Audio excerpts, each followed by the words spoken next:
Hi guys, അപ്പോൾ ഇന്നത്തെ video നമ്മൾ കഴിഞ്ഞ ദിവസം എല്ലാം അടുക്കി പെറുക്കി വെച്ച് നമ്മുടെ ആക്രിയിൽ നിന്ന് കൊണ്ട് വിൽക്കാനായിട്ട് പോകണം. അപ്പോൾ അതിൻ്റെ ഒരു വ്ളോഗാണ്.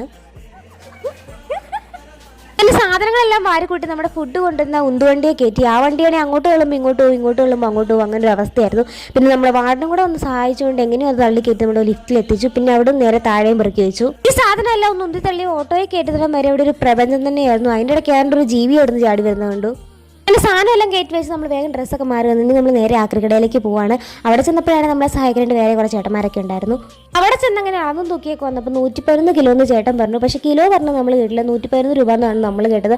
അപ്പം തൊട്ട് ഞങ്ങൾക്ക് ടെൻഷൻ ആവാൻ തുടങ്ങി. വന്ന ഓട്ടോ കാശ് പോലും കിട്ടിയില്ലെന്ന് ഓർത്തിട്ട് പിന്നെ പോയി പൈസ മേടിച്ചുകൊണ്ട് വന്നപ്പോഴാണ് നമുക്കൊരു സമാധാനമായത്. നമുക്ക് 1400 രൂപ കിട്ടി കൈസ്. ഭയങ്കര സന്തോഷമായി ഞങ്ങൾക്ക്. പിന്നെ അതൊക്കെ കഴിഞ്ഞ് ഞങ്ങൾ നേരെ പോയത് മങ്ങാട്ടുകവയിലുള്ള നൃത്താഞ്ജലിയിലേക്കായിരുന്നു. കാരണം നമ്മുടെ കോൺവെക്കേഷൻ ഡേയുടെ നമ്മുടെ ക്ലാസ് പ്രോഗ്രാമിൻ്റെ കോസ്റ്റ്യൂം നോക്കാനായിട്ടുണ്ടായിരുന്നു. കടയൊക്കെയാണെങ്കിൽ ആകെപ്പാടെ അങ്ങ് മാറിപ്പോയി, നേരത്തെ വന്ന പോലെ അല്ലായിരുന്നു. അങ്ങനെ അവിടെ ഉണ്ടായിരുന്ന കുറച്ച് കോസ്റ്റ്യൂംസൊക്കെ നമ്മൾ ഇട്ട് ട്രയൽ ചെയ്ത് നോക്കി. പക്ഷേ ഇതൊന്നും അല്ല നമ്മൾ എടുത്തത്.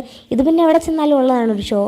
ഞങ്ങളുടെ കോളേജിൽ എന്ത് പ്രോഗ്രാം ഉണ്ടെങ്കിലും നമ്മൾ കോസ്റ്റ്യൂംസൊക്കെ ഈ കടയിൽ നിന്നാണ് എടുക്കാറ്. അങ്ങനെ വന്ന് ഇവിടെയുള്ളവർക്ക് നമ്മളെ പരിചയമായി. അങ്ങനെ പിള്ളേരുടെ വെറുപ്പിക്കലൊക്കെ കഴിഞ്ഞു. അത് കഴിഞ്ഞ് നമ്മുടെ സ്ക്രീന് നമ്മളൊരു മോഡലാക്കിയിട്ട് നമ്മൾ എടുക്കാൻ പോകുന്ന ഓർണമെൻറ്റ്സും അതുപോലെ ഷോളൊക്കെ ഒന്ന് വെറുതെ വെച്ച് നോക്കി.